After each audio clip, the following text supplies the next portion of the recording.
저는 요양원에 가기 싫었습니다. 아들은 권했지만 제 마음은 움직이지 않았습니다.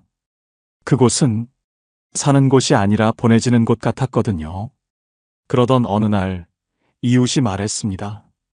요양원 말고 월 10만 원으로 갈 수 있는 곳이 있대요. 처음엔 믿지 않았습니다.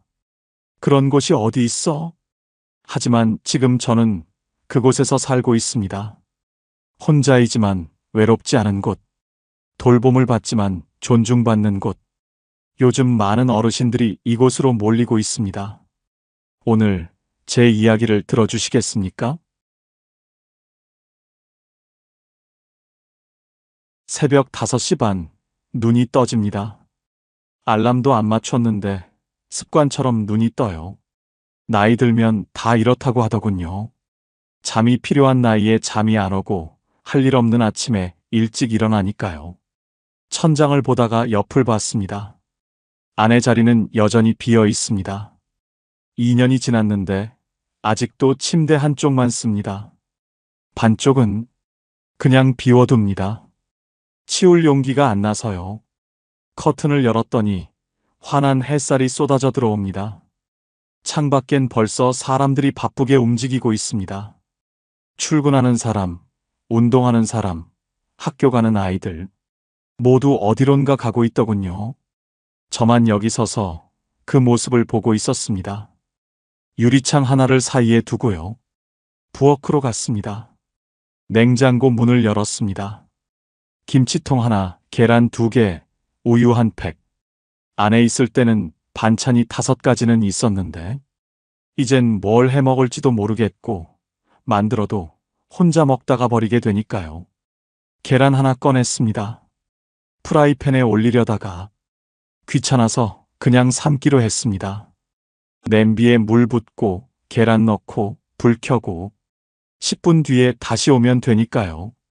그 10분 동안 뭘 할까요? 고민하다가 그냥 식탁에 앉았습니다. 식탁엔 의자가 2개 있습니다.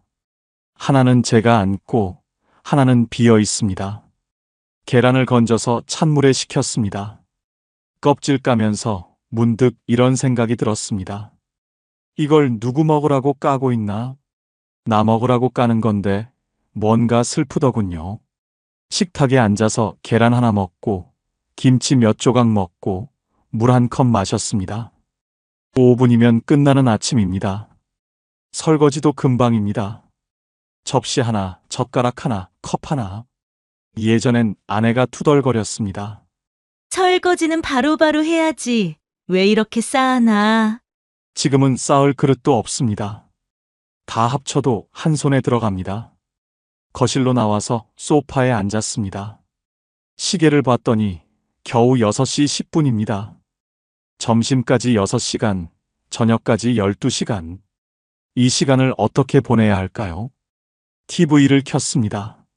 사실 뭐라고 하는지 잘 안 들립니다. 그냥 소리가 있으면 좋아서 켜놓는 겁니다.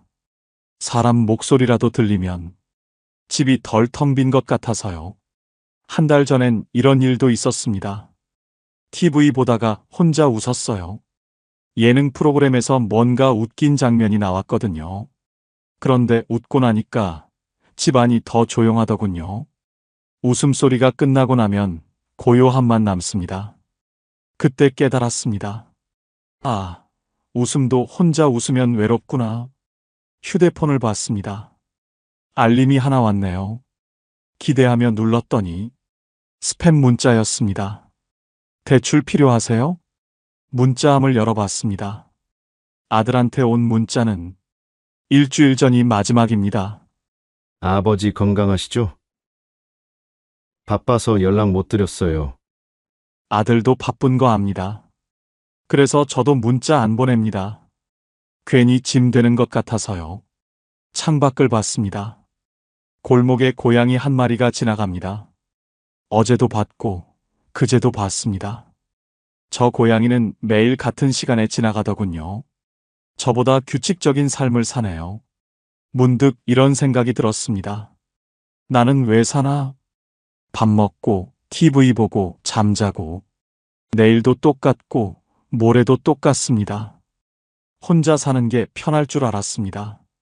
처음 몇 달은 정말 그랬어요. 아무 눈치 안 보고 라면도 마음대로 끓여 먹고 설거지 미뤄도 되고. 그런데 말입니다. 편함이 계속되면요. 외로움이 되더군요. 대구의 여름밤처럼 숨 막히는 외로움. 누군가 밥 먹었어? 물어봐 주는 것. 누군가 제 웃음소리를 듣고 같이 웃어주는 것. 누군가 제 하루를 궁금해해 주는 것. 그게 이렇게 소중한 줄 몰랐습니다. 잃고 나서야 알았습니다. 낮에는 괜찮습니다. 창밖에 사람들 지나가는 소리도 들리고 햇살도 들어오고 시간도 그럭저럭 갑니다. 점심때는 밥 먹고 오후에는 TV 보고 가끔 산책도 나갑니다. 낮은 견딜만 합니다. 문제는 밤입니다. 해가 지면 집 안 공기가 달라집니다. 창밖이 어두워지면서 집 안도 어두워집니다. 불을 켜도 왠지 어둡게 느껴져요. 밝기의 문제가 아니라 마음이 어두워지는 겁니다. 저녁 6시쯤 되면 슬슬 불안해집니다. 오늘도 이렇게 밤이 오는구나.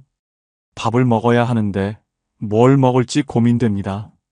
라면을 끓일까? 빵을 먹을까? 아니면 그냥 안 먹을까? 결국 편의점에 갑니다. 도시락 하나 사서 집에 와서 전자레인지에 돌립니다. 삑 소리 나면 꺼내서 먹습니다. 맛은 없지만 배는 채워집니다. 설거지할 것도 없습니다. 플라스틱 용기 그냥 쓰레기통에 버리면 끝이니까요. 간단하죠? 너무 간단해서 슬픕니다. 8시쯤 되면 정말 할 일이 없습니다. TV를 보는데 뭘 보는지 모르겠습니다. 화면만 보고 있을 뿐입니다. 드라마에서 누가 우는데 왜 우는지도 잘 모르겠어요. 집중이 안 됩니다. 9시, 10시. 시간은 가는데 잠은 안 옵니다. 침대에 누워도 눈이 말똥말똥합니다. 낮에 아무것도 안 해서 그런가 봅니다. 몸은 안 피곤한데 마음만 피곤합니다. 그럴 때 이런 생각이 듭니다. 지금 내가 쓰러지면 누가 알까? 지난달에 이런 일이 있었습니다. 아래층 할머니가 돌아가셨어요. 3일 만에 발견됐습니다. 신문이 문 앞에 쌓여 있는 걸 보고 관리사무소에서 문을 열었대요. 그 얘기 듣고 나서 밤마다 무서워졌습니다. 나도 저렇게 되는 건 아닐까? 그 뒤로 습관이 생겼습니다. 휴대폰은 항상 침대 옆에 둡니다. 충전기에 꽂아놓고 화면이 보이게 놓아둡니다. 혹시 모르니까요. 밤중에 뭔가 이상하면 바로 전화할 수 있게요. 누구한테 전화하냐고요? 119요. 아들한테는 전화 못합니다. 한밤중에 깨우는 게 미안해서요. 현관불도 켜놓습니다. 밤새도록요. 전기세 아깝다는 거 압니다. 그래도 켜놓습니다. 혹시 밤에 쓰러져서 119가 오면 불 켜져 있어야 빨리 찾을 것 같아서요. TV도 틀어놓습니다. 소리 작게 해서요. 완전히 조용하면 무섭습니다. 사람 목소리라도 들려야 잠이 오더군요. 이렇게 준비하고 나면 조금 안심이 됩니다. 그래, 이 정도면 괜찮겠지. 그런데 이불 속에 누우면 또 생각이 듭니다. 내가 지금 뭐 하는 거지? 혼자 죽을 준비를 하고 있는 건가? 이게 사는 건가? 버티는 건가? 천장을 봅니다. 아무것도 안 보입니다. 그냥 어둠만 있습니다. 가끔은 이런 상상도 합니다. 내가 지금 쓰러지면 아들이 달려올까? 아마 회사 일 마무리하고 아이들 재우고 그러고 나서 올 거예요. 다음 날 아침쯤? 아니, 연락이 안 되면 그날 밤에 올 수도 있겠죠. 그런데요. 그게 아들 잘못이 아닙니다. 아들도 자기 인생이 있으니까요. 저도 젊을 때 그랬어요. 부모님보다 회사 일이 아이들이 먼저였으니까요. 그래서 더 슬픕니다. 누구를 원망할 수도 없으니까요. 시계를 봤습니다. 밤 11시. 아직도 잠이 안 옵니다. 옆집에서 소리가 들립니다.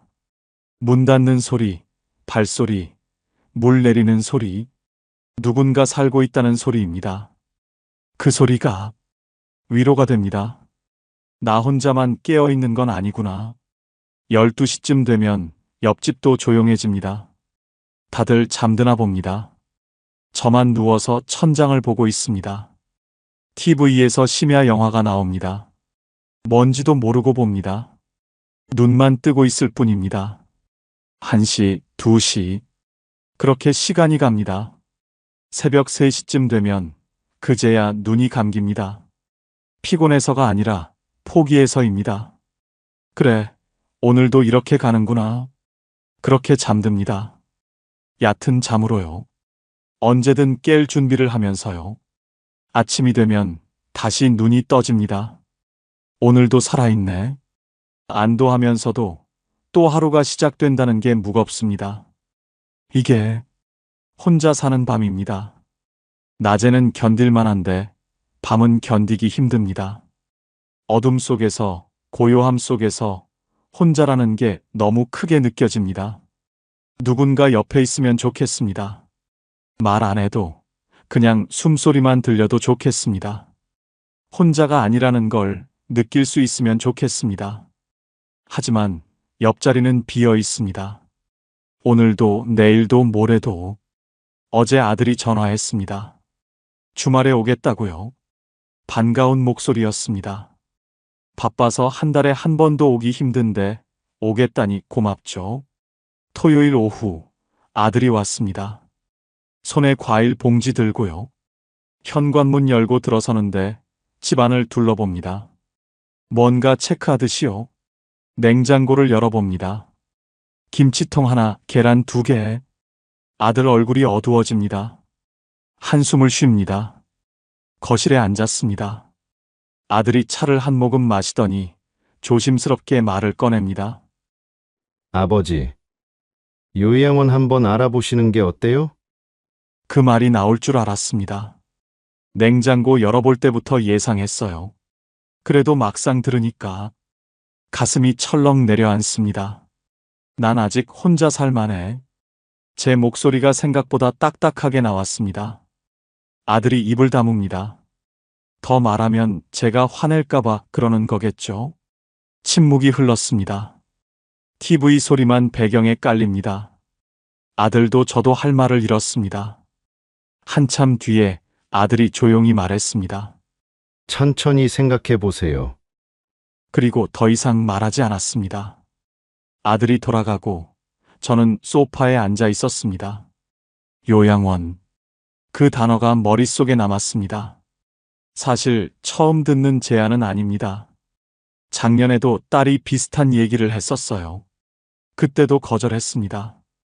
왜냐고요? 요양원이 싫어서요. 몇 년 전 친구 병문안 갔을 때 요양원을 봤습니다. 깨끗했어요. 시설도 좋았고요. 하지만 뭔가 차가웠습니다. 복도를 걷는데 방마다 어르신들이 침대에 누워 계셨어요.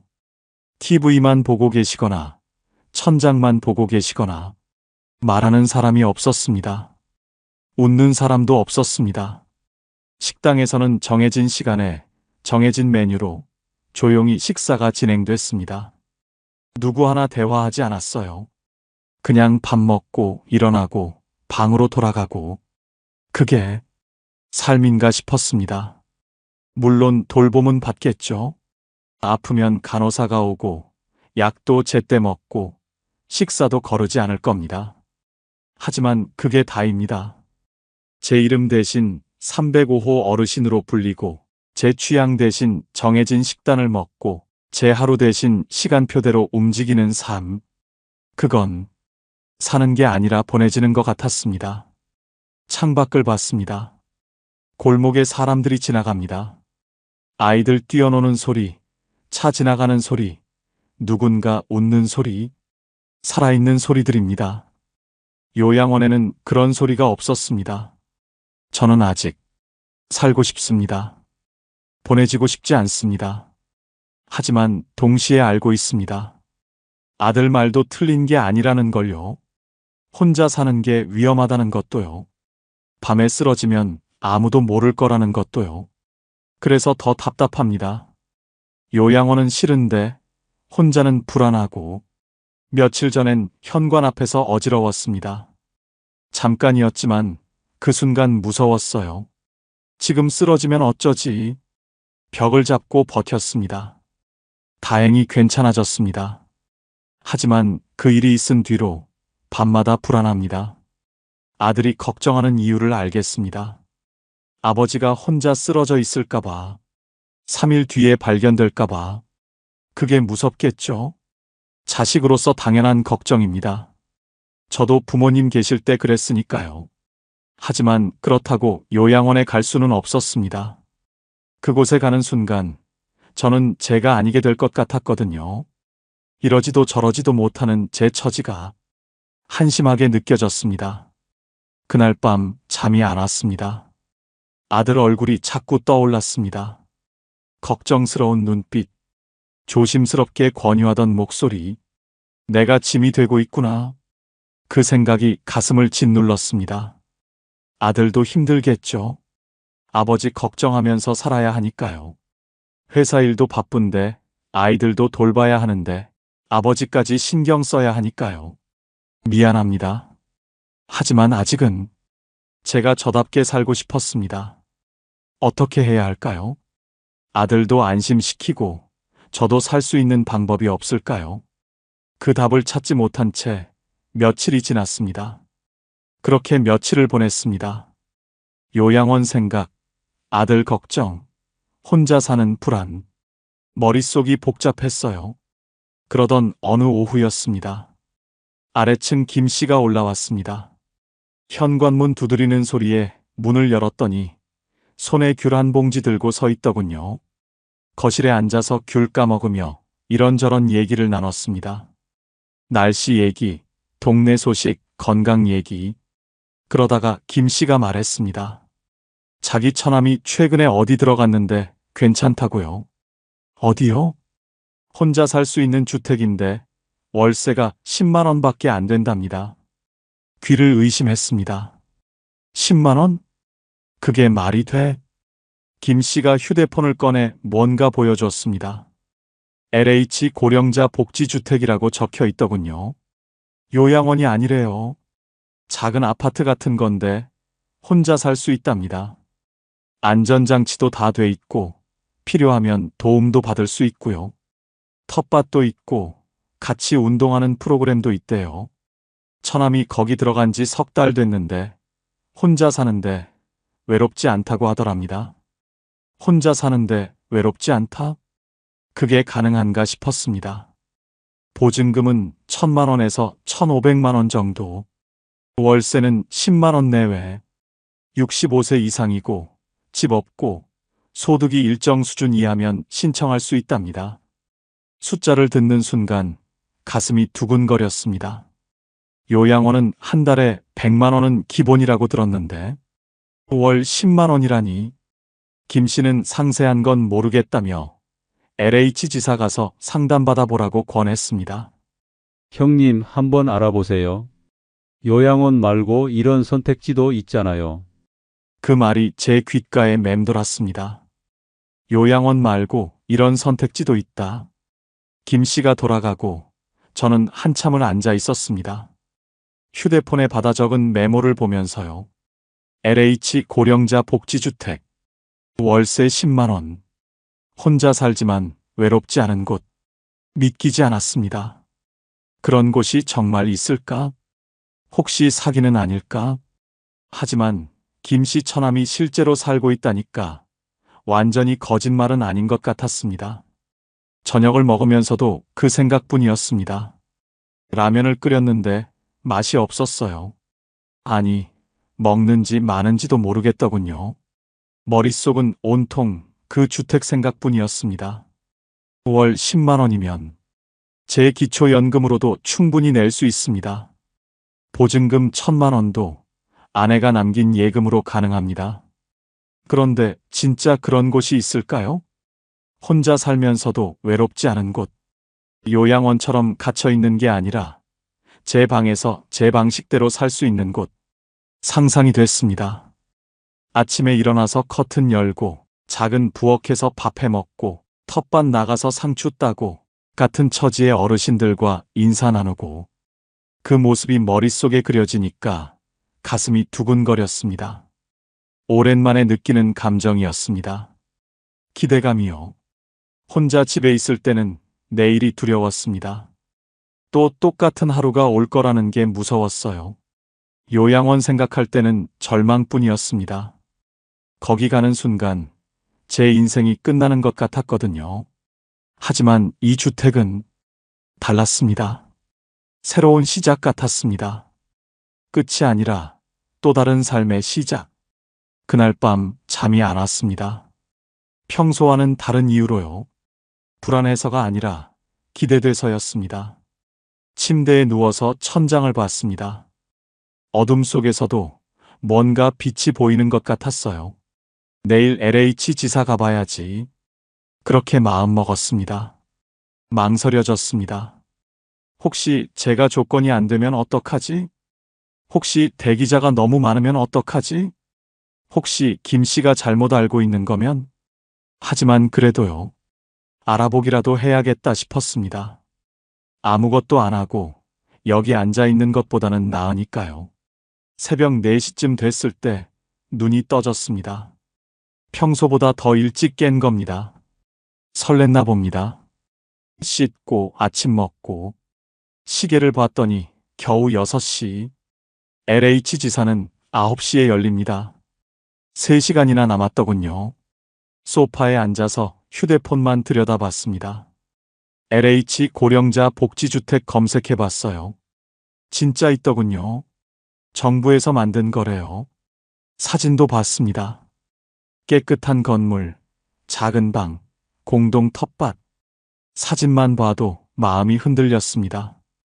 댓글도 읽어봤습니다. 여기 살고 있는데 괜찮아요. 월세 부담 없어서 좋습니다. 혼자지만 외롭지 않아요. 그 글들이 제게 용기를 주었습니다. 그래, 나도 한번 해보자. 8시 반쯤 집을 나섰습니다.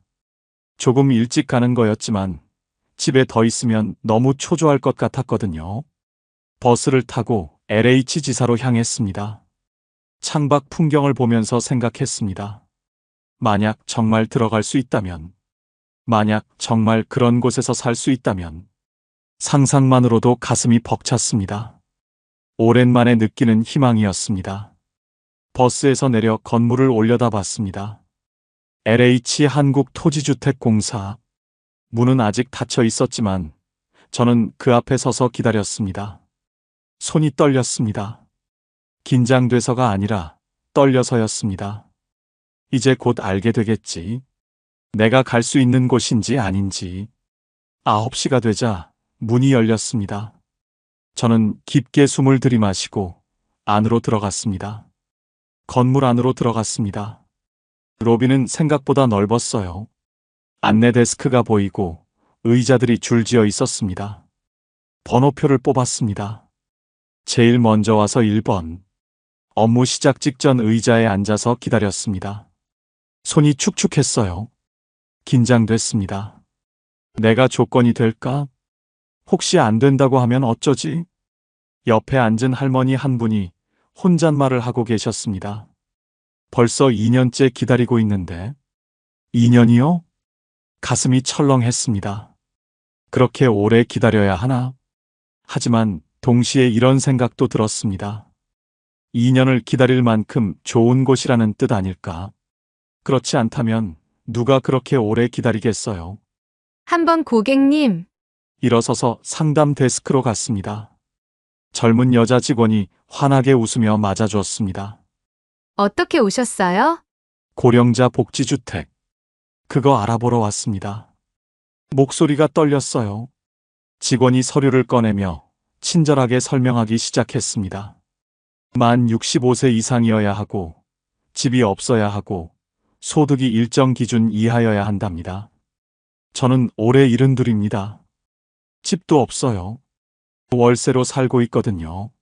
소득은 국민연금이 전부입니다. 직원이 계산기를 두드리더니 고개를 끄덕였습니다. 조건이 된답니다.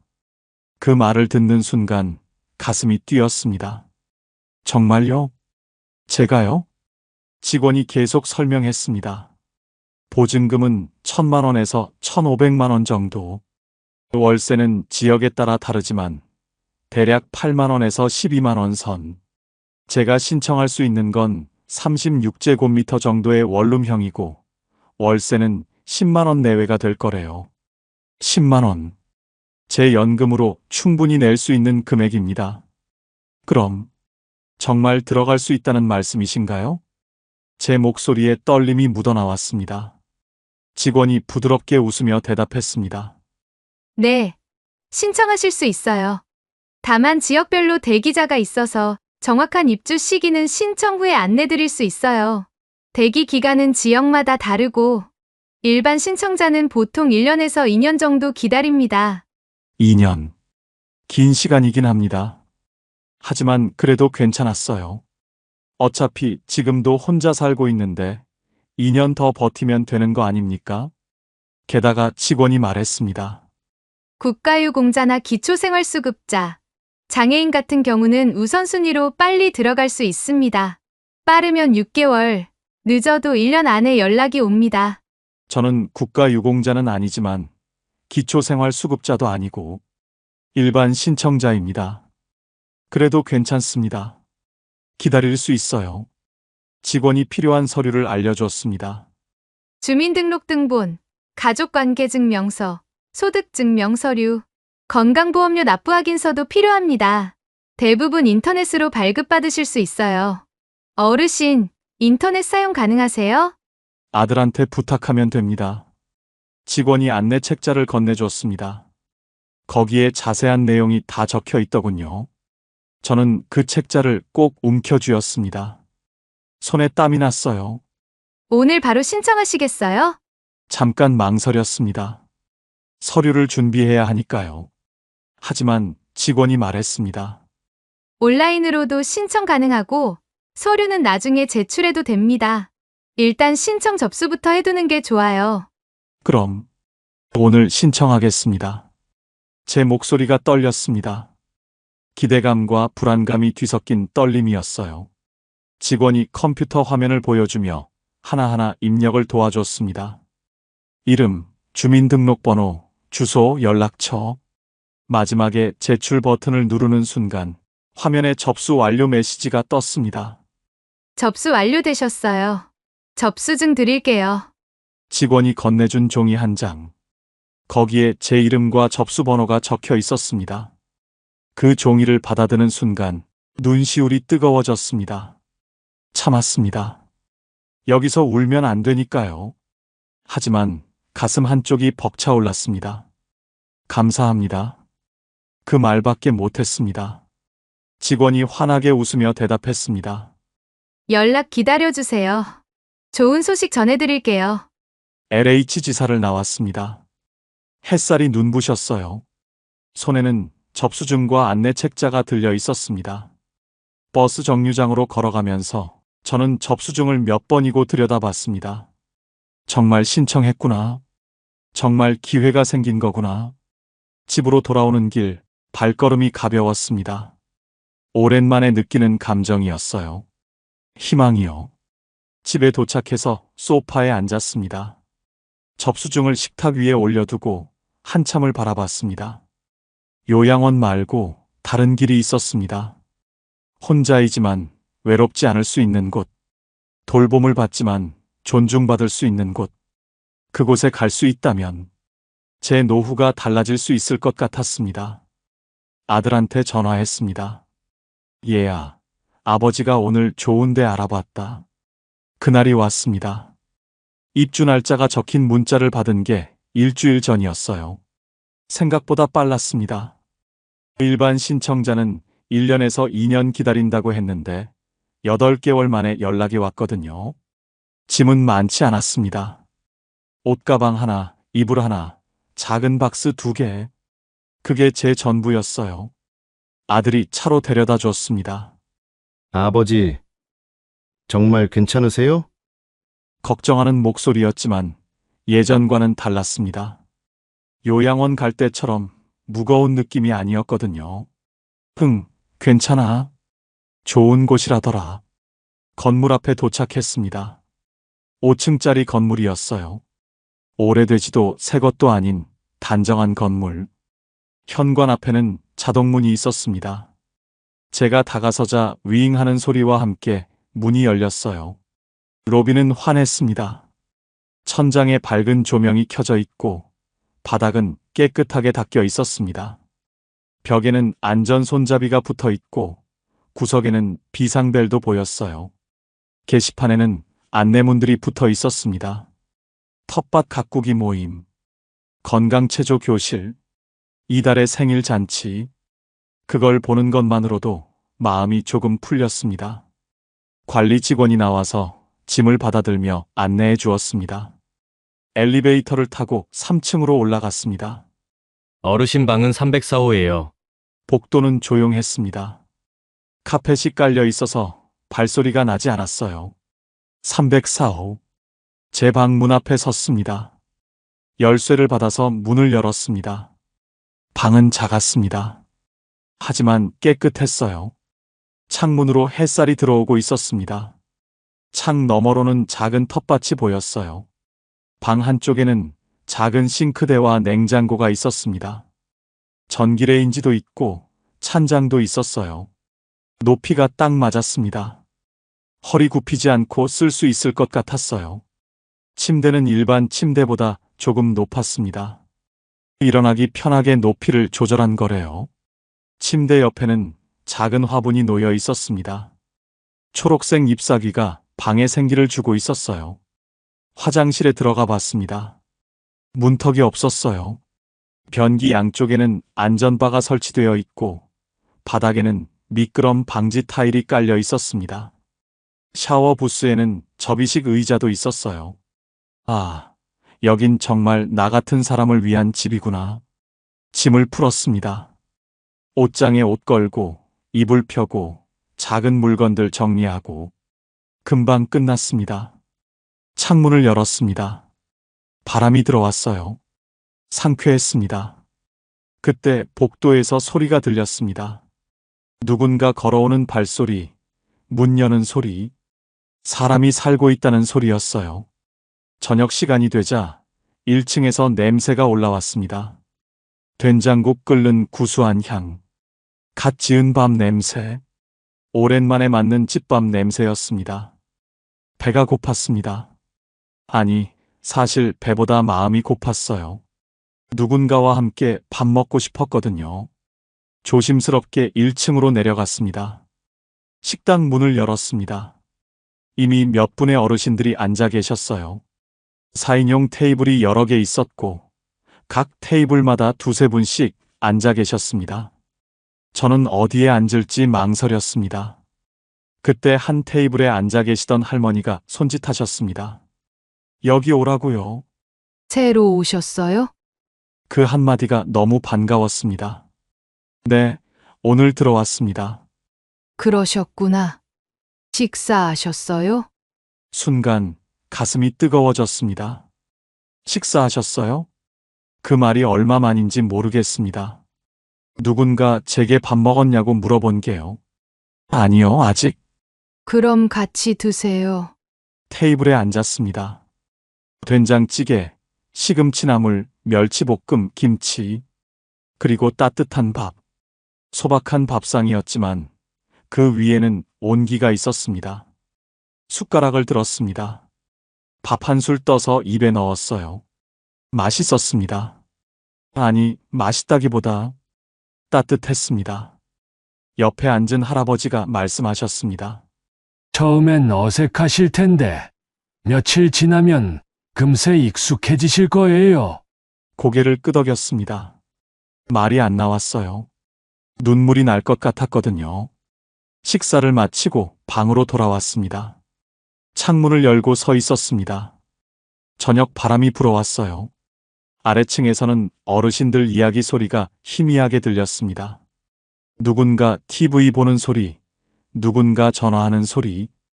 그 소리들이 제게는 삶의 소리로 들렸습니다. 요양원에서 느꼈던 그 차가운 정막과는 달랐어요. 여기에는 각자의 삶이 있었고 각자의 이야기가 있었습니다. 침대에 누웠습니다. 천장을 봤어요. 오랜만에 편안했습니다. 혼자 있다는 두려움 대신 옆방에도 사람이 있구나라는 안도감이 있었어요. 만약 밤중에 무슨 일이 생겨도 비상벨만 누르면 도움을 받을 수 있습니다. 무엇보다 내일 아침이면 다시 만날 사람들이 있습니다. 안녕하세요 인사를 나누고 함께 식사를 할 사람들이요. 그것만으로도 충분했습니다. 눈을 감았습니다. 오랜만에 깊은 잠에 빠져들었습니다. 며칠이 지났습니다. 이곳의 리듬이 서서히 몸에 익어갔어요. 아침이면 알람 없이 눈이 떠집니다. 예전처럼 새벽 5시 반에요. 하지만 예전과는 달랐습니다. 일어나서 창문을 열면 아래층 텃밭에서 누군가 이미 움직이고 있습니다. 물 주는 소리, 홈이 긁는 소리, 그 소리가 들려요. 혼자가 아니구나. 그 생각이 듭니다. 7시 반이 되면 1층 문화실로 내려갑니다. 건강체조 시간이거든요. 처음엔 어색했습니다. 낯선 사람들 사이에서 몸 움직이는 게요. 하지만 며칠 지나니 익숙해졌어요. 안녕하세요. 안녕하세요. 짧은 인사지만 그게 좋습니다. 아침마다 누군가와 인사를 나눈다는 것. 체조는 간단합니다. 목 돌리기, 어깨 풀기, 다리 들어 올리기. 무리하지 않는 동작들이에요. 하지만 몸이 가벼워지는 걸 느낍니다. 혼자 집에 있을 때는 하루 종일 소파에 앉아 있었는데요. 체조가 끝나면 각자 방으로 돌아가 아침을 먹습니다.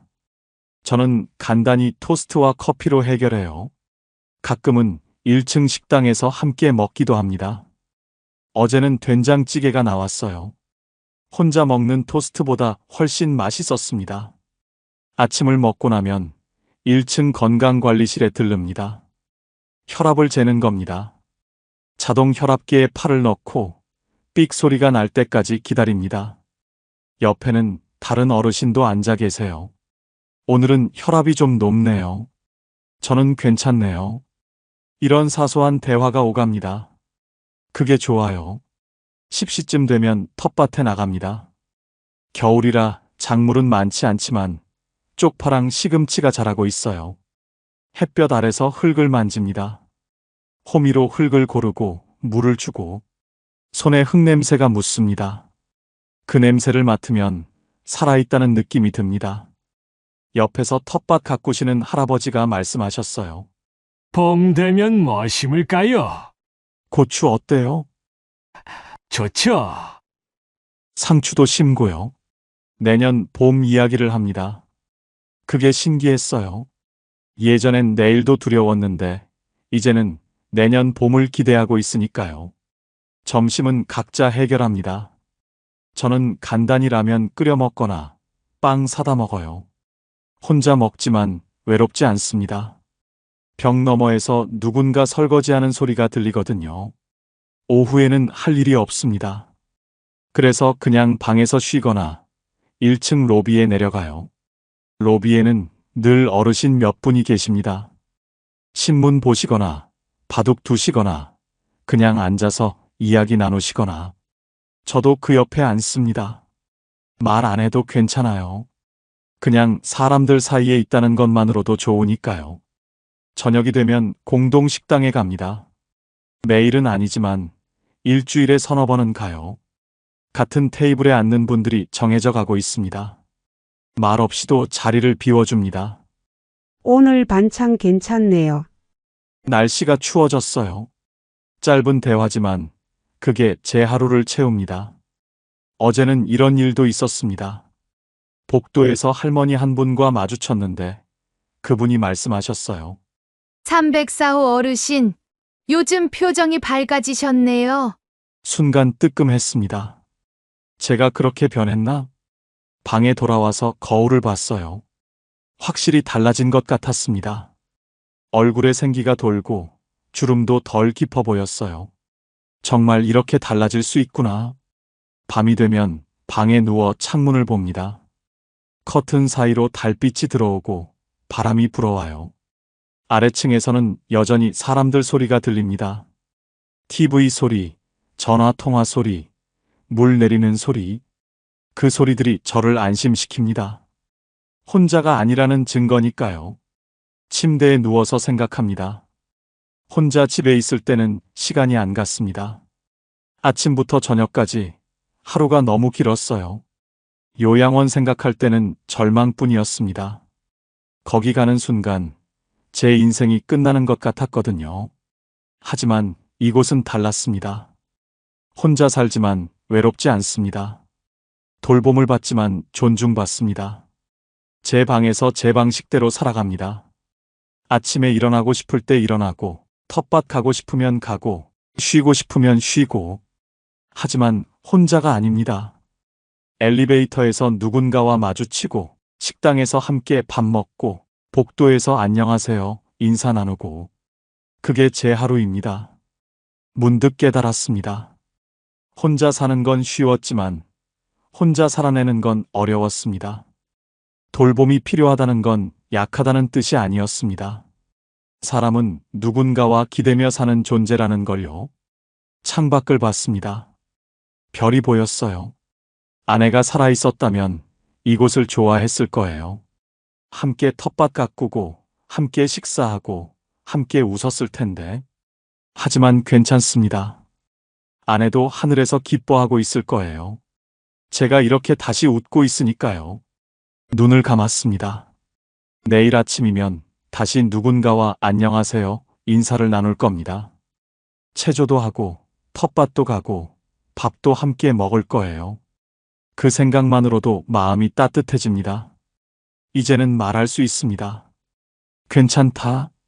이렇게 사는 것도 참 괜찮다. 저는 요양원 말고 다른 길을 찾았습니다. 월 10만 원으로 사람답게 살아갈 수 있는 곳을요. 혹시 저처럼 혼자 사시면서 외로우신 분, 요양원은 가기 싫은데 방법을 모르시는 분, 이 이야기가 작은 도움이 되길 바랍니다. LH 고령자 복지주택.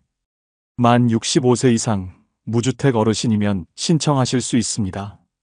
소득은 도시근로자 가구 평균 이하면 되고요. 보증금은 1,000만 원에서 1,500만 원, 월세는 10만 원 내외입니다. 국가유공자나 기초생활수급자는 우선순위로 빠르게 들어갈 수 있습니다. 일반 신청자는 1년에서 2년 정도 기다리시면 됩니다. LH 청약센터 온라인으로 신청하시거나 가까운 LH 지사 방문하셔서 상담받으시면 됩니다. 노후는 두렵습니다. 하지만 포기할 필요는 없습니다. 요양원만 있는 줄 알았는데 이런 선택지도 있더군요. 저는 지금 혼자이지만 외롭지 않습니다. 돌봄을 받지만 존중받습니다. 이곳에서 저는 다시 웃을 수 있었습니다. 여러분도 괜찮아질 겁니다. 나이가 들수록 돈은 숫자가 아니라 감정이 됩니다. 통장에 찍힌 금액보다 혹시 모를 일이 더 크게 보이고 지난달과 똑같이 썼는데도 왠지 조금씩 새는 느낌이 들 때가 있습니다. 누가 가져가는 것도 아닌데 누가 나를 속이는 것도 아닌데 어느 순간 깨닫습니다. 아, 모르면 조용히 빠져나가는 돈이 있구나. 그리고 그런 돈은 젊을 때보다 지금이 더 치명적이라는 걸 천천히 배웁니다. 오늘은 그 이야기입니다. 눈에 잘 보이지 않지만 알고 나면 절대 무시할 수 없는 노년의 돈 5가지에 대한 이야기 조용히 들어보겠습니다. 노년의 돈은 줄어드는 게 아니라 새어나갑니다. 아침 바람이 서늘하게 불어옵니다. 단지 안 작은 공원에는 늘 같은 시간에 같은 사람들이 보입니다. 정자 어르신은 오늘도 베이지색 카디건을 여미며 벤치에 천천히 앉습니다. 이른 시간이라 사람이 많지 않은데 그게 오히려 마음이 편하다고 합니다. 작은 가죽 다이어리를 꺼내 연필로 적어둔 숫자들을 살펴봅니다. 지출 내역, 월세, 약가, 생활비. 요즘은 전기요금과 관리비가 예상보다 조금씩 오르고 있다고 하네요. 정자 어르신은 손가락으로 한 줄씩 짚어가며 이번 달 합계를 다시 계산합니다. 그리고 아주 작은 목소리로 혼잣말을 하듯 말씀합니다. 참 살다 보니 이렇게 적어보는 게 마음이 편하더라고요. 예전에는 돈에 대해 걱정해 본 적이 거의 없었다고 합니다.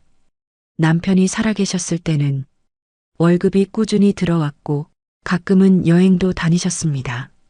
하지만 이제는 다릅니다. 소득보다 지출이 중심이 되는 나이. 더 벌길 바라기보다 빠져나가는 돈을 지키는 게 더 중요한 시기라고 어느 순간 깨닫게 되었다고 합니다. 돈이 줄어든 건 아닌데요. 그냥 마음이 쪼그라드는 느낌이 있어요. 내가 모르면 손해가 생긴다는 걸 알게 되니까요. 정자 어르신은 며칠 전 들은 이야기를 떠올립니다. 이웃 어르신이 기초연금을 받다가 작은 아르바이트 수입을 신고하지 않아 일부가 깎였던 일. 몰랐어요. 그게 그렇게 되는 줄은요. 그 이야기 때문인지 요즘 정자 어르신은 연금과 세금 관련 이야기가 들리면 꼭 적어두고 있다고 합니다. 다이어리 한쪽에는 작게 연금 상담문이라는 글씨도 보입니다. 조금이라도 더 아끼기 위해서가 아니라 놓치지 않기 위해 적어두신 메모입니다. 저도 이제 공부해야죠. 나이 들면 그런 거 모르고 지나가면 손해보는 세상이잖아요. 정자 어르신은 다이어리를 천천히 덮고 주머니에 넣습니다. 오래된 단지 나무 사이로 햇빛이 조금 더 비치기 시작합니다. 언제나 그렇듯 오늘도 작은 걸음으로 하루를 시작합니다. 같은 단지 그리 멀지 않은 곳에서는 영수 어르신이 천천히 걷고 계십니다. 부부가 사는 30년 된 아파트. 창문이 조금 낡았지만 두 분이 함께 세월을 쌓아온 공간이라 아끼며 살아가고 있다고 합니다. 오늘은 병원 예약이 있는 날이라 아침 산책 대신 정장을 입으셨습니다. 외출할 때는 늘 옷매무새를 정갈하게 하시는 성격입니다. 나이가 들어도 단정해야 한다는 생각 때문이죠. 엘리베이터에서 동네분과 인사를 나누며 짧게 웃으셨습니다. 요즘 병원비가 좀 나와서요. 그래도 움직일 수 있을 때 부지런히 다녀야죠. 산책 대신 버스를 타고 근처 대학병원으로 향합니다. 병원 대기실에서 영수 어르신은 작은 노트를 꺼내 오늘 지출을 미리 적어봅니다. 교통비, 진료비, 약값. 예전엔 신경 쓰지 않던 금액이었지만 최근엔 이 비용이 노년 생활비의 중요한 항목이 되었다고 합니다. 돈이 없어서가 아니라 한 달 예산이 있으니까요. 병원비가 늘어나면 다른 데를 줄여야 하고요. 의사 상담을 마치고 나오자 아내분에게 전화가 옵니다. 여보, 점심은 집에서 먹어요. 오늘은 저녁에 김치찌개 끓일게요. 목소리가 밝습니다. 둘이서 조용히 웃음으로 통화가 끝납니다. 누구나 할 법한 짧은 대화지만 그 속엔 노년 부부의 절약과 배려가 담겨 있습니다. 병원을 나와 약국에서 약을 찾고 잠시 카페에 들러 따뜻한 차 한 잔을 주문합니다. 혼자지만 외롭지 않아 보입니다. 영수 어르신은 카페 창가에서 창밖을 내다보며 휴대폰 메모장을 확인합니다. 최근에 본 영상 링크, 노인 의료지원제도 정보, 그리고 장기요양 등급 신청 문의라는 메모도 보입니다. 나중에 더 아프기 전에 미리 알아두면 좋잖아요. 영수 어르신은 그렇게 말하며 잔잔히 웃습니다. 불안하지 않기 위해 스스로 준비하는 삶. 커피잔을 천천히 비우고 밖으로 나오는 영수 어르신의 걸음은 조금은 느리지만 확고하게 앞으로 나아갑니다. 햇살이 단지 전체를 밝히기 시작합니다. 정자 어르신과 영수 어르신, 서로 다른 일상 속에서 공통된 마음을 품고 계십니다. 노년의 돈은 줄어드는 게 아니라 모르면 새어나가는 것이라는 사실. 그래서 오늘도 조금씩 적어보고, 조금씩 배워보고, 조금씩 챙겨봅니다. 그렇게 하루를 살아내는 사람들의 모습은 조용하지만 참 단단해 보입니다. 지금이라도 알면 괜찮아요. 천천히 해도 됩니다. 노년의 지혜는 많은 것을 얻는 데서 시작되지 않습니다. 놓치지 않는 것에서 시작됩니다. 연금은 기다리는 돈이 아니라 챙기는 돈입니다. 늦은 아침 동네 복지관 상담실 앞 의자에 이말순 어르신 76이 살며시 앉습니다. 작은 파우치에서 메모지를 꺼내 몇 번이나 접힌 종이를 펴봅니다. 거기엔 연필로 적힌 짧은 문장 하나가 있습니다. 기초연금, 유족연금, 겹치는 거 조심. 몇 년 전 남편을 먼저 보내고 유족연금을 받게 되었을 때 기초연금 관련 안내를 제대로 듣지 못해 몇 년을 손해봤다고 합니다. 아이고, 그땐 몰랐어요. 그냥 알아서 주는 줄 알았지요. 그 기억이 아직도 선명해. 오늘 이렇게 다시 찾아온 거라고 합니다. 옆자리엔 조강채 어르신 72이 앉아 있습니다. 깔끔하게 정리된 파일철을 들고 차분하게 순서를 기다리고 있습니다. 조 어르신은 은퇴 직전부터 조금씩 자료를 모았고 그때부터 연금은 받는 것이 아니라 설계하는 것이라는 생각을 갖게 되었답니다. 연금이요? 그냥 나오는 거라고 생각했어요. 근데 그게 아니더라고요. 잘 받으려면 내가 챙겨야 되더라고요. 말순 어르신이 고개를 끄덕입니다. 맞아요. 제가 그걸 늦게 알았지 뭐예요. 잠시 대기하는 동안 두 분은 동네 어르신 얘기를 나눕니다. 한 분은 기초연금은 오래전부터 받고 계셨지만 조금 생긴 알바 수입 신고를 안 해 몇 달간 연금 감액을 당했다고 합니다. 또 다른 분은 연금 수령 시기를 미루면 더 많이 받을 수 있다는 걸 나중에 알고 뒤늦게 아쉬워하셨다고 합니다. 그 이야기를 들으며 조 어르신은 가볍게 웃습니다. 요즘은요, 공부 안 하면 손해예요. 말순 어르신도 따라 웃습니다. 그래서 내가 왔지요. 나이 먹어도 배워야지요. 상담실 문이 열리고 직원이 이름을 부릅니다. 이말순님 들어오세요. 작은 상담실 책상 앞에 앉자 직원이 차분히 서류를 펼칩니다. 유족연금 받으시면서 기초연금도 가능하신데요. 소득 신고만 잘하시면 됩니다. 그리고 혹시 일하시면 꼭 알려주시고요. 말순 어르신은 또박또박 대답하며 메모합니다. 소득 생기면 바로 신고, 금액 작아도 신고 필요, 서류 미리 챙기기. 복지사님이 마지막으로 말합니다. 지금처럼 체크해 두시는 게 제일 좋아요. 말순 어르신은 미소를 지으며 답합니다. 이제는 그냥 기다리면 안 되는 세상이지요. 조강채 어르신 차례가 되고 그는 준비해온 파일을 펼칩니다. 거기엔 정리된 항목이 보입니다.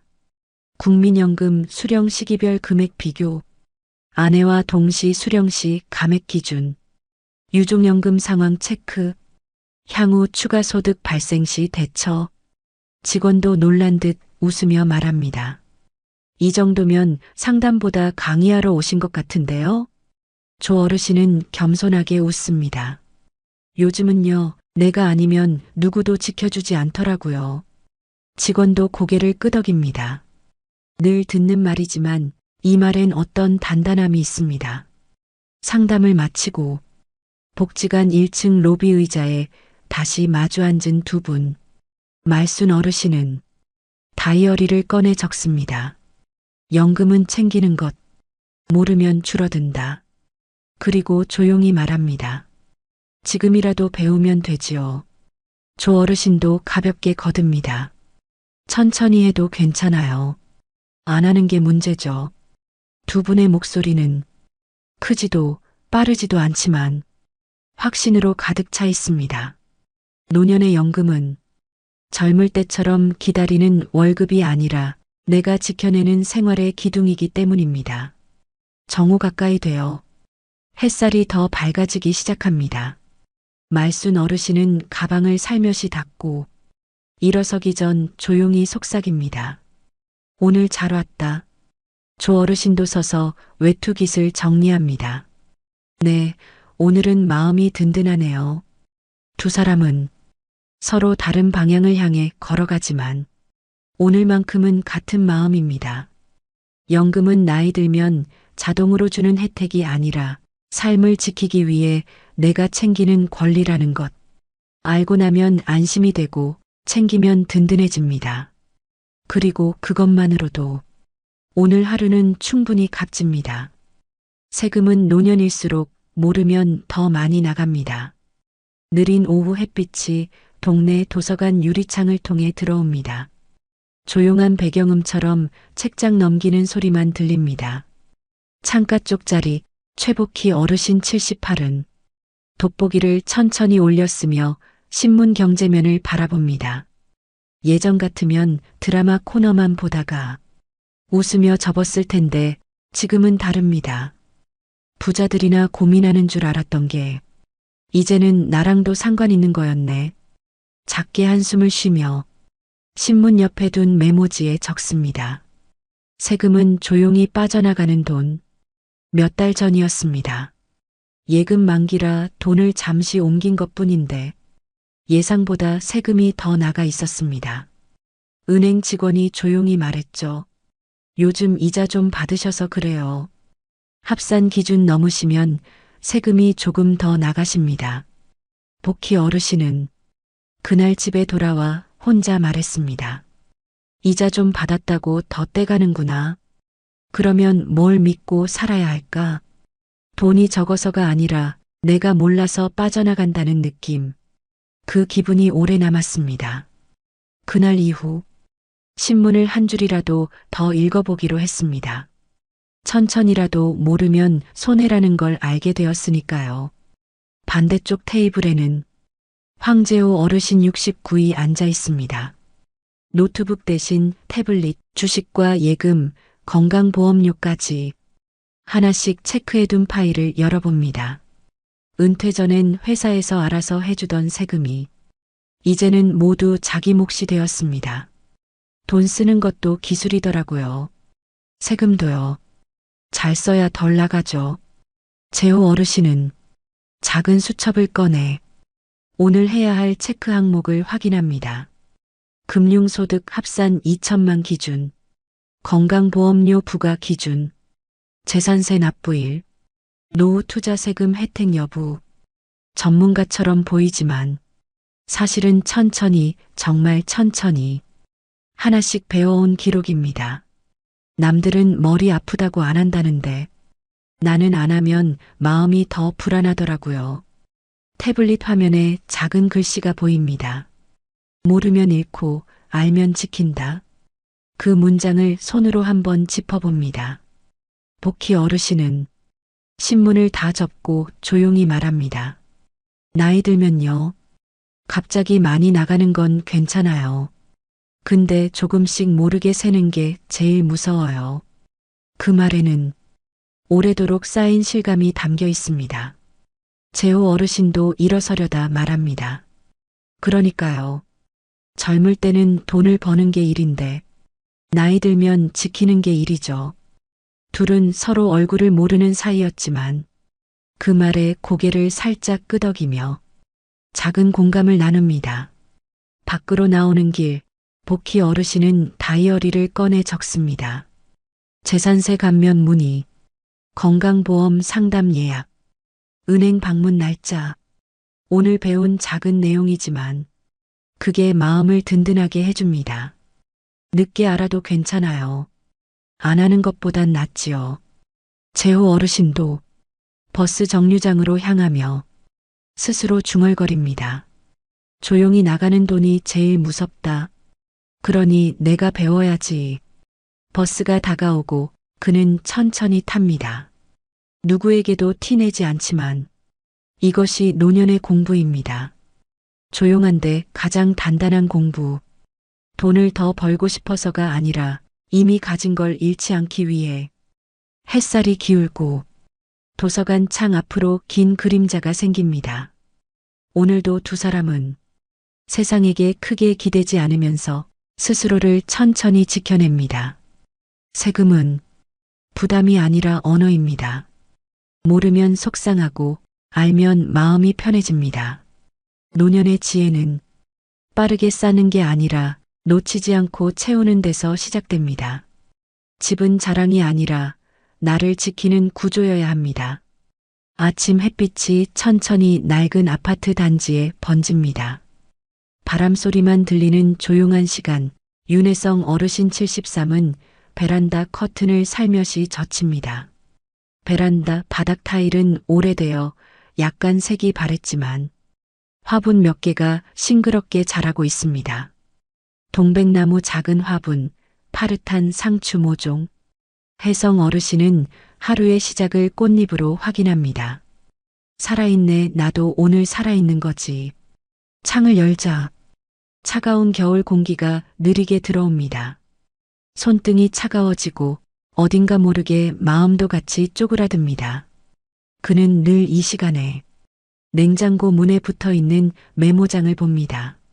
전기요금, 수도요금, 도시가스, 관리비, 통장 잔액, 이번 달 병원비 예상, 줄 하나하나가 지금의 생활을 정리해주는 안전띠입니다. 예전엔 이런 걸 적지 않았습니다. 돈이 없어서 적는 게 아니라 지켜야 할 돈이기에 적는 삶이 되었습니다. 혜성 어르신은 조용히 중얼거림처럼 말합니다. 집이 날 지켜줘야 하는데 요즘은 내가 집을 지키는 기분이야. 집값은 많이 오르긴 했습니다. 뉴스에서는 부동산 이야기가 매일같이 나오고 젊은 사람들은 집 사야 한다며 바쁩니다. 하지만 혜성 어르신에게 중요한 건 그런 숫자가 아닙니다. 이곳에서 매달 나가는 비용이 내 마음을 흔들지 않아야 한다는 사실. 주방으로 걸어가 식탁에 앉습니다. 최근에 배송된 관리비 고지서를 펼쳐봅니다. 종이에서 살짝 냄새가 납니다. 잉크 냄새와 종이 냄새, 동시에 묘한 감정. 작은 숫자가 적혀 있지만 그 숫자들이 혜성 어르신의 마음에 파도처럼 다가옵니다. 지난달보다 6,800원이 올랐습니다. 아무것도 아닌 숫자. 그러나 노년에는 조금씩이 가장 무서운 크기입니다. 그는 손끝으로 종이를 천천히 쓸고 살짝 고개를 숙입니다. 내가 힘들어서가 아니라 이게 앞으로 더 오르면 어떡하지? 그게 걱정이야. 이곳에서 30년을 살았습니다. 아내와 함께 웃으며 그림도 걸고 아이들 키우며 손때 묻은 벽. 장마 때 물이 새던 곳도 알고 겨울에 햇빛이 잘 드는 자리도 압니다. 집이란 건 참 묘하지. 익숙함이 행복이고 익숙함이 짐이기도 해. 그는 작은 다이어리를 꺼내 적습니다. 유지 가능한 집인가? 관리비 조절 방법. 이사 생각 해보기. 주택연금? 공공임대? 글 앞에 물음표가 있는 이유는 답을 몰라서가 아니라 쉬운 답이 없다는 걸 알기 때문입니다. 같은 시간 근처 오래된 카페에서는 오만식 어르신 75이 따뜻한 모가차를 천천히 저어 마십니다. 창밖을 바라보며 손에 쥔 연금 안내 책자를 펼칩니다. 깨끗하게 접힌 모서리 몇 번이나 읽은 티가 납니다. 집 하나 가지고 뭐 하나. 필요할 땐 돈이 되어줘야지. 몇 달 전 아내가 무릎 수술을 했습니다. 수술비와 재활치료비, 카드를 쓸 때마다 가슴이 철렁했습니다. 그때 처음으로 만식 어르신은 깊이 느꼈습니다. 집은 자랑이 아니라 대비다. 평생 자식에게 집 하나 남겨주면 부모 역할 다한 거라 생각했습니다. 아내도 그랬습니다. 하지만 병원 복도에서 기다리던 어느 날 동년배 남성이 말했습니다. 집은 애들 거 아니에요.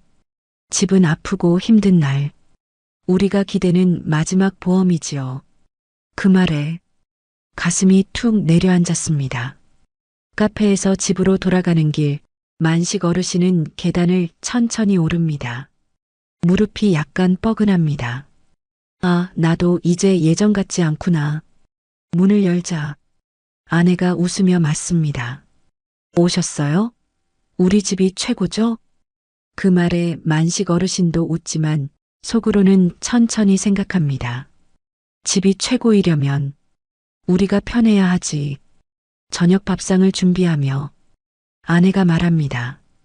여보, 우리 이사 생각은 조금 더 해볼까? 만식 어르신은 고개를 끄덕입니다. 응, 욕심 없이 우리한테 좋은 방식으로. 그리고 아내가 깜빡 웃습니다. 그래요. 남들 눈 말고 우리 눈으로. 그 순간 부엌에 오래된 형광등 불빛마저 따뜻하게 느껴집니다. 집이란 게 참 이상합니다. 벽과 천장이 전부가 아닌 공간. 기억이 쌓여서 정이 되고 정이 쌓여서 책임이 됩니다. 하지만 노년의 집은 책임만 있어서는 안 됩니다. 지켜주는 집이어야 합니다. 지켜야만 하는 집이 아니라. 오늘 밤 혜성 어르신은 침대에 누워 천장을 바라봅니다. 그리고 속삭입니다. 집이 날 버티게 해주는 곳이면 좋겠다. 만식 어르신 역시 조용히 가슴에 손을 얹습니다. 부담 없는 집, 편한 집. 그래야 우리가 오래 웃지. 두 사람은 서로 모르는 사이입니다. 하지만 같은 세대를 살며 같은 깨달음에 닿았습니다. 집은 부자가 되는 목적지가 아니라 흔들리지 않고 쉬어갈 자리입니다. 평수보다 평안, 면적보다 마음, 자랑보다 안도. 노년의 집은 크게 옮기지 않아도 됩니다. 단지 내가 편하고 숨 쉴 수 있는 곳이면 됩니다. 오늘도 두 분은 그 진리를 천천히 배우고 있습니다. 놓치지 않기 위해, 더 짐지지 않기 위해 집이 아니라 살 자리를 선택하려 하고 있습니다. 그리고 그 다짐 하나만으로도 오늘은 괜찮습니다. 내일도 천천히 내 호흡으로 걸어갈 수 있으니까요. 복지는 부탁이 아니라 평생 일한 사람들이 받을 권리입니다. 강혜란 어르신 80은 천천히 보온 도시락 뚜껑을 열어 따뜻한 미음을 한 숟가락 떠넣습니다. 입안에서 미음이 부드럽게 퍼지지만 마음은 쉽게 따뜻해지지 않습니다. 그녀는 혼잣말처럼 중얼거립니다. 그땐 왜 그렇게 부끄러웠을까? 몇 달 전 허리가 아파 병원을 자주 다녔던 때가 있습니다. 물리치료와 약값이 생각보다 들었고 가끔은 교통비조차 아까웠습니다. 그러다 동네 약사에게 들었습니다. 어르신, 장기요양 등급 신청해 보셨어요? 도움도 받을 수 있는데. 그 말을 듣는 순간 애란 어르신은 고개를 저었습니다. 애인은 아직 괜찮아. 누가 날 도우면 민폐지. 집으로 돌아오는 길 무거운 장바구니를 들고 숨이 차올랐습니다. 계단을 오르며 손잡이를 꽉 쥐었습니다. 발목이 욱신거렸고 손등의 핏줄이 붉어져 보였습니다. 문을 닫고 기대앉던 순간 문득 눈물이 고였습니다. 왜 이렇게 버티는 게 자랑이라고 믿었을까?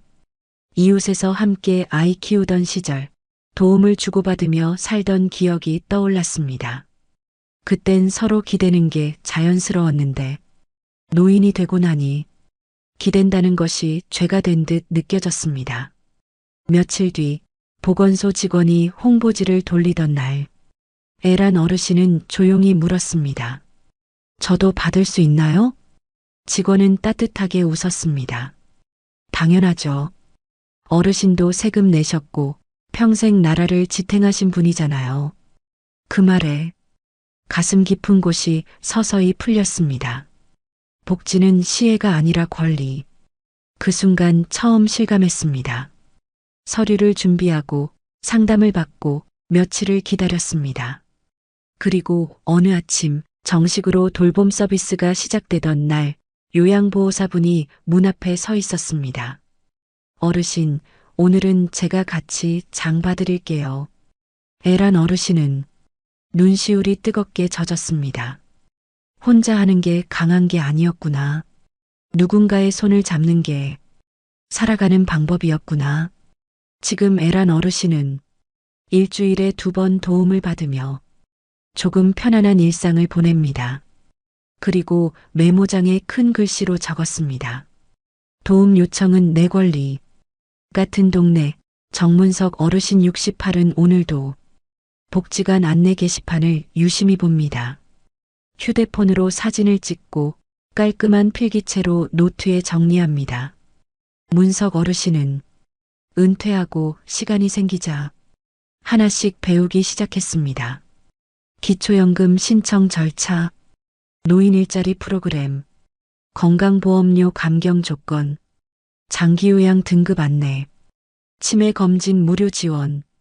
처음엔 자신도 잘 몰랐습니다. 그저 상담을 받았을 뿐. 그런데 알고 보니 주변에 모르는 분이 훨씬 많았습니다. 문석 어르신은 그렇게 말합니다.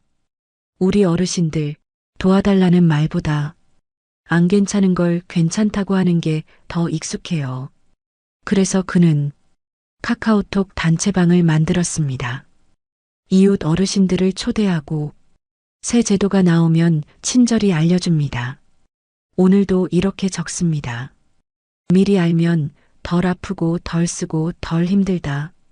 복지관 담당자도 말합니다. 정문성님 같은 분이 계셔서 정보가 더 빨리 퍼져요. 정말 감사해요. 문석 어르신은 손살에 치며 웃습니다. 다 저처럼 알았으면 좋겠어서요. 어르신들이 도움받는 게 부끄러운 게 아니라 안 받는 게 더 속상한 거잖아요. 그의 수첩 마지막 쪽에는 이렇게 적혀 있습니다. 도움받는 건 약함이 아니라 지혜.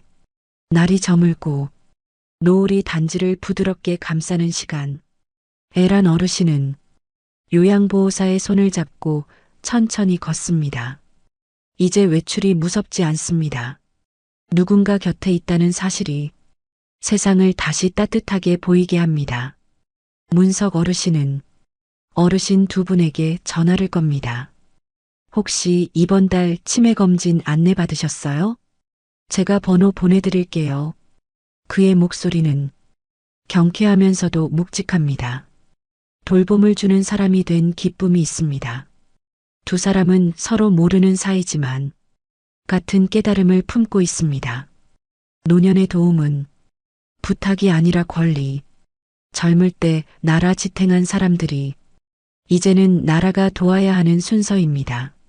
나약해서가 아니라 무능해서가 아니라 당연하기 때문에 평생 일했고 세금 냈고 가정을 지켰고 사람을 키웠습니다.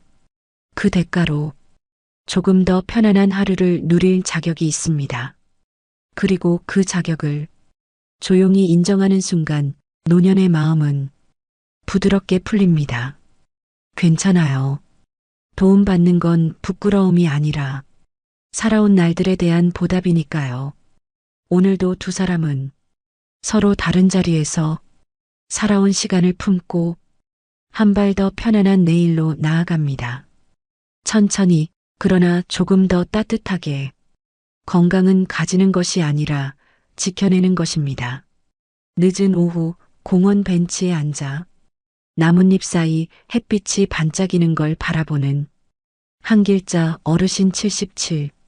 바람이 느리게 지나가고 아이들의 웃음소리가 멀리서 들립니다. 길자 어르신은 양손으로 컵을 감싸줍니다. 따뜻한 보리차가 손바닥에 스며들듯 몸과 마음을 천천히 데웁니다. 그러다 불쑥 목소리가 낮게 새어나옵니다. 이렇게 쉬는 게 참 좋은데 왜 젊을 땐 이걸 몰랐을까? 길자 어르신은 몇 년 전 병원에서 의사에게 들었던 말을 아직도 잊지 못합니다. 혈당이 높으셨어요. 약 드셔야 합니다. 그 순간 마음이 덜컥 내려앉았습니다. 아무렇지도 않게 생각했던 단어들이 갑자기 칼처럼 느껴졌습니다. 고혈압, 당뇨, 약 관리. 그때까지 길자 어르신에게 건강은 남의 이야기였습니다. 늘 바쁘게 살았고 가족 챙기고 일하고 병원은 아플 때 가는 곳이라 여겼습니다. 하지만 그날 깨달았습니다. 아파서 병원 가는 것이 아니라 아프지 않기 위해 가야 한다는 것. 길자 어르신은 천천히 다리 근육을 풀며 숨을 고릅니다. 요즘은 매일 아침 운동을 합니다. 척추 강화 운동, 가벼운 스트레칭, 그리고 산책. 예전처럼 빠르게 걷지는 못합니다. 한 걸음 그리고 또 한 걸음. 숨이 차면 멈추고 바람이 좋으면 오래 서 있습니다. 늦었다고 생각했는데 그래도 해보니까 좋아. 그는 메모장에 붓글씨 같은 글씨로 적어두었습니다. 몸도 사람처럼 챙겨주면 대답한다. 약을 챙겨 먹으며 한 번 더 다짐합니다. 내가 나를 돌보는 건 늦어도 괜찮다. 포기가 더 늦어야지. 공원의 반대쪽 그늘 아래에서 장상도 어르신 73이 물통을 들고 천천히 스트레칭을 합니다. 점잖은 표정, 땀에 젖은 운동복. 세월이 묻혀 있지만 단단함이 남아 있습니다. 상도 어르신은 퇴직한 지 오래지 않았습니다. 퇴직 전부터 생각했습니다. 돈은 다시 벌 수 있어도 건강은 빌릴 수가 없다. 그래서 아침마다 일찍 일어나 근육 운동, 30분 걷기, 그리고 계단 오르기. 사람들은 놀랍니다. 이 나이에 웬 운동이야? 그는 웃으며 말합니다. 이 나이에 해야죠. 상도 어르신의 작은 노트에는 짧은 문장들이 빽빽히 적혀 있습니다. 오늘도 한 번 더 걷기. 몸이 버티면 마음도 버틴다. 피하지 말고 조금 불편하게 살기. 하루라도 멈추지 않기. 그는 늘 말합니다. 노년은 완벽이 아니에요. 그냥 꾸준히 이기는 겁니다. 저녁빛이 공원 나무 사이로 기울 때 길자 어르신과 상도 어르신의 길이 잠시 스칩니다. 모르는 사이지만 걸음소리와 호흡에서 비슷한 결심이 느껴집니다. 길자 어르신이 속으로 말합니다. 지금이라도 하는 게 정말 다행이다. 상도 어르신도 마음속으로 답합니다. 내가 할 수 있을 때 조금씩이라도 하자. 두 사람은 같은 깨달음을 갖고 있습니다. 건강은 노력의 결과가 아니라 포기하지 않은 사람의 선물이라는 것. 운동하는 몸은 감사하고 약을 먹는 손은 책임 있고 하루라도 걸으면 그 하루는 잃지 않은 하루입니다. 해질 무렵 길자 어르신은 집에 돌아와 따뜻한 물에 손을 씻습니다. 거울 속 얼굴이 이전보다 조금 더 부드럽게 보입니다. 내가 나를 아껴야 누구도 날 아끼지. 상도 어르신은 식탁에 놓인 영양제 상자를 정리합니다. 하나씩 챙겨 먹으며 속삭입니다. 내 나이는 건강히 사는 방법이지 숫자가 아니지. 그리고 둘은 서로 다른 집에서 같은 결론에 닿습니다. 노년의 건강은 완벽도 젊음도 경쟁도 아니다. 꾸준함이다. 포기하지 않는 마음이다. 오늘 움직인 사람이 내일도 걸을 수 있다. 조용히 그러나 단단하게. 오늘도 두 사람은 내일을 지키기 위해 자기 몸을 다독입니다. 그리고 그런 하루가 인생의 속도를 천천히 아름답게 만듭니다. 노년의 돈은 숫자가 아니라 마음을 지키는 기술입니다. 저녁빛이 느리게 내려앉습니다. 창밖의 나무는 바람에 살짝 흔들리고 아파트 복도 불이 하나둘 켜집니다. 오늘도 하루가 이렇게 천천히 그러면서도 단단하게 흘러갑니다. 사람들은 말합니다. 노후 준비는 돈이다. 맞습니다. 돈은 필요합니다. 의심할 것도 없습니다. 하지만 오래 살다 보니 깨닫습니다. 노령의 돈은 싸는 기술이 아니라 잃지 않는 마음의 힘입니다.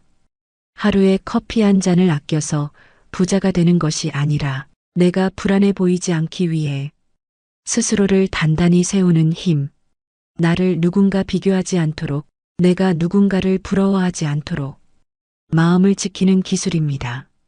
아침에 일어나면 가스레인지 불을 켜고 찬물에 쌀을 씻을 때 우리는 이미 삶을 꾸리고 있습니다. 식탁 위 약통을 열며 손가락이 약 하나를 집어 올리는 순간 그건 삶을 이어가겠다는 선택입니다. 병원 예약표를 붙여두고 관리비 종이를 살펴보고 연금 날짜를 확인하는 그 행동들은 노년의 가장 용감한 일들입니다. 젊을 때는 버티는 게 강함이라 배웠습니다. 힘든 표정 보이지 않는 게 책임감이라고 믿었습니다. 하지만 나중에 알았습니다. 노년의 강함은 버티는 게 아니라 기댈 곳을 찾는 용기라는 걸. 묻지 않고 혼자 해결하려 했던 날들, 숨 참고 버티다가 고요한 밤에 한숨으로 새어나갔던 마음들, 그 순간들은 우리를 약하게 만든 것이 아니라 더 단단하게 만들었습니다. 우린 이제 안다. 돈은 금액이 아니라 리듬이라는 것. 조금씩 관리하는 리듬, 천천히 확인하는 습관, 꾸준히 챙기는 생활, 필요하면 말하고 도움받는 용기. 이것들이 노년을 지키는 방패입니다. 예전에는 몰랐습니다. 모르면 손해라는 말을 그저 습관처럼 들었습니다. 지금은 다릅니다. 모르면 불안, 알면 마음이 편안합니다. 아끼지 않아도 되는 데서 아끼지 않고 정말 아껴야 할 곳에서만 아끼는 삶. 그저 물건을 사지 않는 게 아니라 마음을 낭비하지 않는 삶입니다.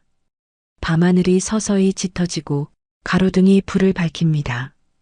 부엌 전등 아래 설거지를 마치고 수건으로 손을 닦는 순간 이 작은 집이 오늘도 나를 지킨 것에 감사함이 번집니다.